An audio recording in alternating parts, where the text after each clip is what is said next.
J'espère que vous allez bien, j'espère que vous vous portez bien. C'est devenu une tendance toxique. C'est devenu une tendance maladive. C'est devenu une tendance dangereuse. C'est devenu une tendance malheureuse. Cette tendance, c'est un pic-pank. L'Algérie et la France, les dirigeants algériens, les dirigeants avec l'État français, ils jouent au pic-pank. Mais ils jouent au pic-pank avec des êtres humains. Encore une fois, des migrants algériens ont été expulsés par les autorités françaises et alors arrivés en Algérie, ils ont été renvoyés vers la France. Encore une fois. Et ce phénomène, pratiquement, se produit chaque semaine. Chaque semaine, nous avons des matchs de pic-pank entre les dirigeants algériens et l'État français. La France expulse, l'Algérie réexpulse. Et ce sont des êtres humains qui, en une journée, font les va-et-vient entre l'Algérie et la France. On a l'impression qu'on parle de colis postaux, qu'on parle de conteneurs, qu'on parle de sacs de sable ou de ciment, ou qu'on parle de cajots, de légumes ou de fruits. On oublie que ce sont des êtres humains. On parle d'êtres humains, des êtres humains qui sont rejetés de part et d'autre et que personne ne veut reprendre. Ça devient tout simplement immoral, cette situation. Mais c'est immoral. On dirait que c'est des barquettes de frites qu'on rejette de part et d'autre. Qu'est-ce qui s'est passé? Cette semaine encore, la presse française, des titres de la presse française, notamment Valeurs Actuelles, magazine très proche des milieux sécuritaires ici en France, même s'il a une tendance très à droite, ça reste un magazine, une source assez fiable, qui a parlé de deux cas. Premier cas, le 7 mars dernier, 2025, à 23h30. Alors, il y avait, à son arrivée à Alger, via un vol Air France au départ de l'aéroport Charles de Gaulle-Roissy, dans le cadre d'un départ non accompagné. C'est-à-dire les policiers français ne sont pas montés avec lui. Ils l'ont placé dans un vol d'Air France et l'ont expulsé vers l'Algérie. Les autorités algériennes ont refusé l'entrée à leur territoire d'un Algérien qui s'appelle Abdelhak Bey. Il est né le 1er octobre 1993 à Souk-Haras, en Algérie. Il a la nationalité algérienne. Il était placé dans un centre de rétention administrative à Perpignan depuis le 22 février 2025. Et il faisait l'objet d'une OQTF, d'une obligation de quitter le territoire français. Il avait le passeport algérien valable du 6 juin 2017 au 5 juin 2027. Donc il était algérien, passeport. Il avait un passeport, nationalité algérienne. Et la France l'a expulsé. Elle l'a mis dans un avion. Air France, elle l'a renvoyé vers l'Algérie. Il n'y avait pas de police, ils étaient non accompagnés. Parce que maintenant, les policiers français ne veulent plus accompagner les migrants algériens expulsés. Parce qu'ils sont mal accueillis en Algérie, notamment à l'aéroport d'Alger. Ils reçoivent pas des explications, ils sont maltraités, ils sont mal accueillis. Pas maltraités, ils sont mal accueillis. Ils sont obligés d'être renvoyés. Et leur mission n'est pas exécutée. Donc la police française n'envoie parce que normalement, toutes les expulsions sont accompagnées. On ne sait jamais, cet étranger qui est expulsé, il peut être dangereux, il peut semer l'ordre, le trouble au sein des passagers, dans un appareil, dans un avion, il peut prendre un couteau, il peut causer du mal, il peut menacer l'équipage, il peut causer un problème, il peut menacer la sécurité des passagers, de l'équipage et du vol. C'est vraiment rare. Normalement, franchement, d'après ce que je sais de la loi, toutes les mesures d'éloignement, toutes les procédures d'expulsion doivent être menées de bout en bout et supervisées depuis le départ de la France vers l'arrivée en Algérie par des policiers français. C'est pas le cas. Donc ce jeune de Souk-Haras, on ne sait pas pourquoi il a été expulsé. En tout cas, tout ce qu'on sait, c'est qu'il n'est pas inscrit sur le fichier de traitement des signalements pour la prévention de la radicalisation à caractère terroriste. C'est quelqu'un certainement qui a été expulsé parce qu'il a fait des actes de délinquance. Des actes de délinquance, du vol, des délinquants, un délinquant. Aucune explication n'a été fournie par les autorités algériennes pour le motif de ce refus. Il a été renvoyé vers la France. Il a été conduit à notre cas le 7 mars 2024, qui la même chose. Ah non, on parle toujours de ce Abdelhak Bey. C'est pas le deuxième cas. Donc il a été renvoyé, il est revenu à l'aéroport Charles de Gaulle dans la nuit, puis à l'aéroport de Montpellier, il a été ensuite récupéré par la police française, ils l'ont remis au centre de rétention administrative de Perpignan, le samedi 8 mars. Le 7 mars, il est parti, il revient la nuit à Paris, il est récupéré, il l'emmène jusqu'à Montpellier pour revenir à Perpignan, dans un centre de rétention administrative où il peut rester jusqu'à 90 jours. Bien sûr, les autorités algériennes n'ont pas fourni d'explications, si ce n'est qu'ils n'avaient pas de laissez-passer consulaire. Encore une fois, on revient à cette polémique du laissez-passer consulaire et à cette interprétation juridique qui diverge en France et en Algérie. La France, les autorités françaises estiment que quand quelqu'un a un passeport algérien et qu'il a les papiers algériens et que son identité algérienne elle est confirmée, il n'a pas besoin de passer par un laissez-passer consulaire. Les autorités françaises estiment, notamment à travers le ministère français de l'Intérieur, qu'il y a un accord entre l'Algérie et la France, c'est l'accord de 1994, qui est un accord signé en 1994 entre l'Algérie et la France, qui c'est un avenant des fameux accords migratoires de 1968 concernant le séjour, la liberté de circulation et le travail des ressortissants algériens sur le territoire français.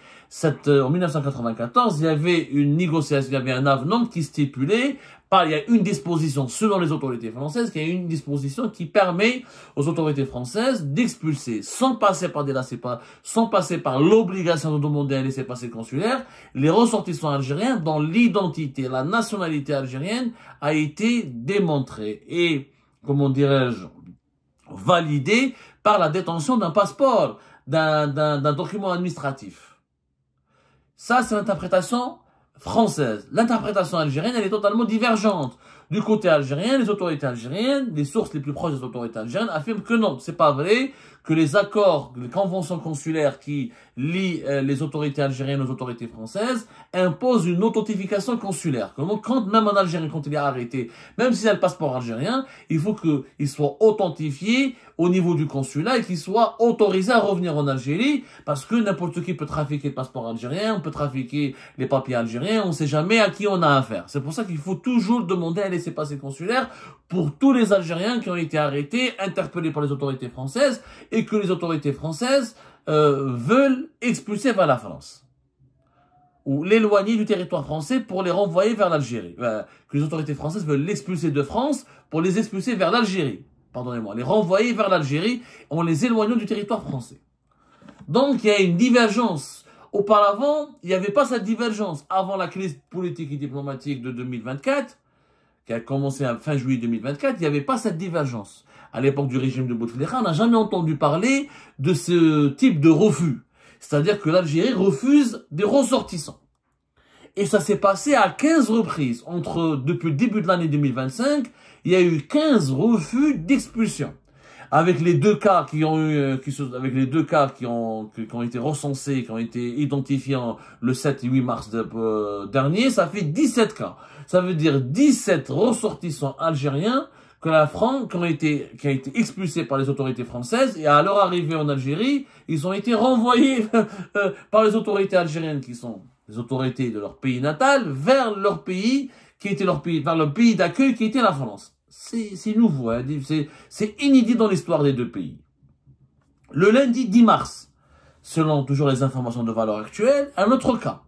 À 15h15, à son arrivée à Alger, vient un vol Transavia, parce qu'ils n'utilisent pas Air Algérie, puisque Air Algérie, elle refuse d'embarquer ou de prendre parmi ses passagers des migrants, des ressortissants algériens expulsés par les autorités françaises, qui ne présentent pas un laissez-passer consulaire.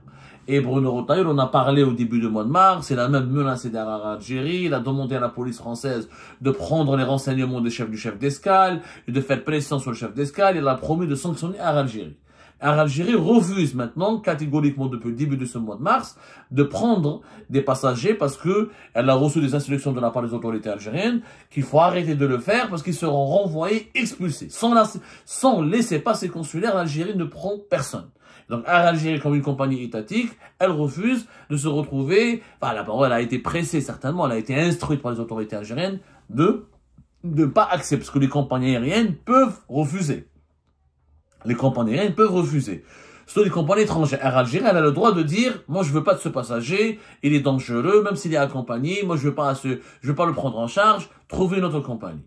Après, il y a les autorités du pays d'accueil peuvent demander des explications, peuvent sanctionner, peuvent s'énerver. Il y a un processus il y a un litige qui éclate, ça c'est autre chose. Mais, cette fois-ci, c'est Transavia, donc filiale de Air France. C'était le 10 mars à 15h15, un certain Zenedine K, qui est né le 5 février 1991 à Constantine. Il est de nationalité algérienne, il était placé dans un centre de rétention administrative de Perpignan, la même chose, depuis le 24 février, comme dans le premier cas de Sokaras, le jeune de Sokaras, depuis le 24 février 2025. Il faisait l'objet d'une OQTF avec une interdiction de retour sur le territoire français de 18 mois. Et c'est la préfecture des Pyrénées-Orientales qui a ordonné cette mesure d'éloignement, cette mesure d'expulsion du territoire français. Il était détenteur de passeport algérien en cours de validité. Comme le Abdelhak de Sokaras, le premier cas, il avait le passeport algérien.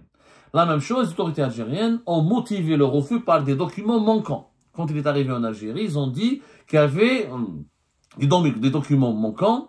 Et donc, il a été reconduit à l'aéroport de Toulouse. Il avait pris lui aussi un vol vers Alger à 13h30 pour une arrivée à 15h05 en Algérie. Et à 17h50, il est revenu à l'aéroport de Marseille.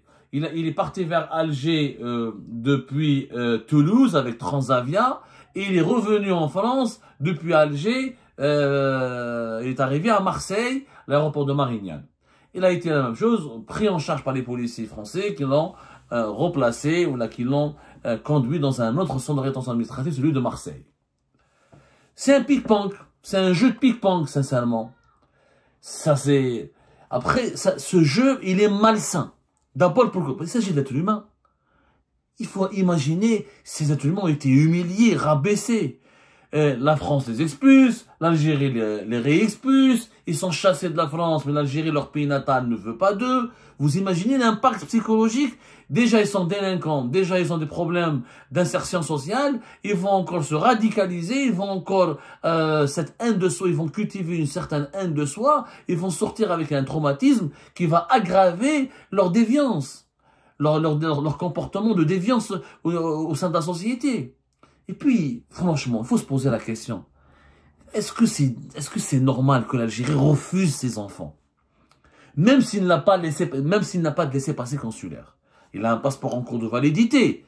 L'Algérie, elle a quand même les services de sécurité en Algérie, à l'aéroport d'Alger ou dans n'importe quel aéroport du pays. Il y a un bureau de sécurité des services secrets algériens. Il y a les douaniers, il y a la police aux frontières. Ils ont les moyens d'authentifier son passeport, de lui faire un interrogatoire, s'il s'avère qu'il est algérien. Est-ce que c'est logique? Est-ce que c'est normal de renvoyer son propre citoyen à l'étranger? L'Algérie ne veut pas de ses propres enfants. C'est pas normal.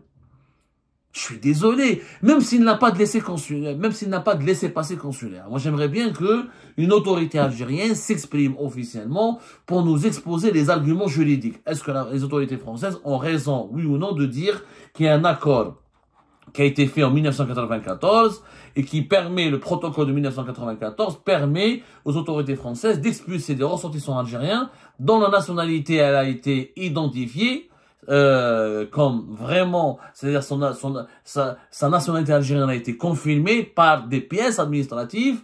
Cet accord a été signé entre les deux pays le 27 avril 1994. À l'époque, c'était Charles Pasqua qui était ministre de l'Intérieur. Il y avait la guerre civile en Algérie et les Français ont négocié avec les Algériens, les autorités algériennes, un nouveau protocole pour permettre, la France avait fait pression à l'époque, elle avait conditionné son aide contre le terrorisme islamiste aux autorités algériennes par la renégociation, par la signature de cet accord, parce que la France voulait se prémunir contre la menace islamiste qui provenait de l'Algérie. Il y a même des attentats islamistes liés à des groupes armés islamistes algériens sur le sol français. C'est pour ça que cet accord a été fait. Donc, est-ce que les autorités françaises se trompent d'interprétation? Et j'aimerais bien que les ambassades d'Algérie ou que le ministère algérien des Affaires étrangères nous donnent des arguments, pas des slogans. Il faut nous donner des arguments. Tel article, que dit tel article? Parce qu'un Algérien qui a le passeport ou la carte d'identité algérienne, c'est facile de le vérifier à l'aéroport d'Alger, s'il est algérien ou pas. Il a une filiation, il a des parents, des coups de fil, un interrogatoire, une demi-heure et tu vérifies s'il est algérien ou pas. Donc pourquoi ne pas vérifier s'il est algérien? Pourquoi le renvoyer vers la France? parce qu'il n'a pas de laissez-passer consulaire. C'est une provocation. Non seulement c'est une provocation, mais c'est une indignité. C'est que tu expulses, tu réexpulses tes propres enfants. Quel pays réexpulse ses propres enfants? C'est du jamais vu. Le droit d'entrer au territoire national, c'est un droit inscrit dans la constitution algérienne. Un Algérien ne peut pas se faire refouler de son propre pays.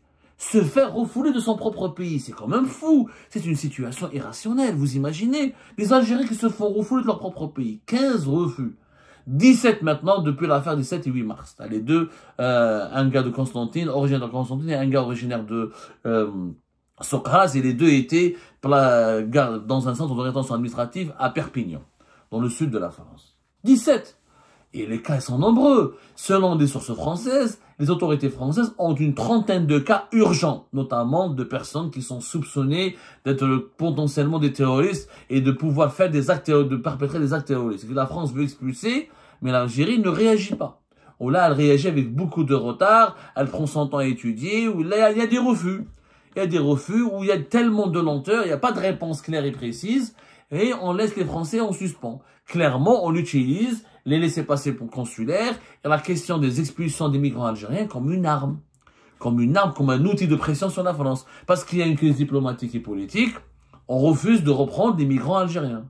Parce qu'il y a une crise politique et diplomatique, on ne délivre pas les laissez-passer consulaires.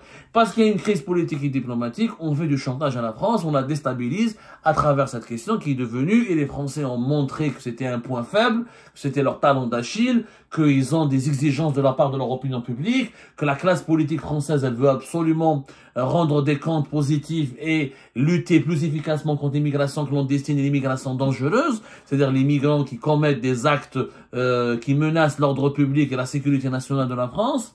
Comme il y a des exigences assez élevées, qu'il y a une course contre la montre pour la France pour protéger sa sécurité nationale et l'ordre public et son territoire, et ben les autorités algériennes ont compris que c'était un point faible. Ils ont identifié un point faible, ils l'utilisent jusqu'à quitte à renvoyer, quitte à refuser l'accès au territoire national aux Algériens eux-mêmes. Ça pose des questions de moralité. Que le régime algérien veut faire un bras de fer avec la France, c'est de bonne guerre. Qu'il veut presser ou exercer des pressions ou déstabiliser ses adversaires français parce qu'il y a un rapport de force. Ça peut se comprendre. Mais pas en utilisant la dignité humaine des Algériennes et des Algériens. Pas en utilisant des êtres humains. On n'utilise pas des êtres humains dans un rapport de force politique. C'est extrêmement bas. C'est extrêmement immoral. Et puis même du côté français. On sait que les autorités algériennes, les autorités françaises savent que maintenant c'est devenu automatique. Dès qu'un migrant algérien est expulsé sans laissez-passer consulaire, l'Algérie le renvoie. Et elle force la compagnie française à le remettre dans son avion pour le renvoyer vers la France. À un moment donné, il faut que les autorités françaises cessent aussi ce jeu de ping-pong. Trouver des solutions. Prolonger la période. Il faut prolonger la période de la rétention administrative. Construire de nouveaux centres de rétention administrative. Pourquoi la France ne fait pas comme l'Italie? Elle négocie avec des pays tiers, comme l'Italie l'a fait avec l'Albanie, pour mettre des ressortissants algériens qui ne sont pas acceptés par l'Algérie. On les place dans un autre pays. Dans un autre pays où ils seront placés et en attendant que l'Algérie veuille les récupérer. Mais il y a d'autres solutions alternatives. Mais jouer au ping-pong comme ça, chaque jour, chaque semaine, faire des matchs de ping-pong avec des êtres humains, ça devient immoral. Immoral des deux côtés. Parce que les deux côtés utilisent la question des migrants et de l'immigration clandestine et de l'expulsion des migrants comme un outil de lutte politique. Bon, je dirais que l'immoralité quand même, la plus grande immoralité est du côté du pouvoir algérien, parce que tu peux pas refuser, s'il a le passeport algérien, s'il a la carte d'identité algérienne, s'il est réellement algérien, on peut pas le refouler. On peut pas refouler un Algérien de son propre pays. Ça n'a pas de sens. Et la France, elle ne veut pas de lui, c'est son droit. Plaidom, c'est leur pays, ils ne veulent pas de certains Algériens. C'est leur droit. À partir du moment où il y a eu des voies de recours, où ils ont été jugés, où là ils ont des dossiers sur eux qui sont sérieux, qui sont solides, la France, elle a le droit. Après, on n'est pas content, il faut poursuivre la France. Il y a le Conseil des droits de l'homme de l'ONU, il y a la Cour européenne des droits de l'homme, il y a des outils juridiques et des instances internationales qui peuvent permettre éventuellement aux Algériennes et aux Algériens qui se sentent lésés par les autorités françaises de poursuivre ces autorités françaises devant des juridictions internationales. Ça existe, c'est possible. Mais ces ping-pong avec les êtres humains, ça devient insupportable, ça devient indigne, ça devient inhumain.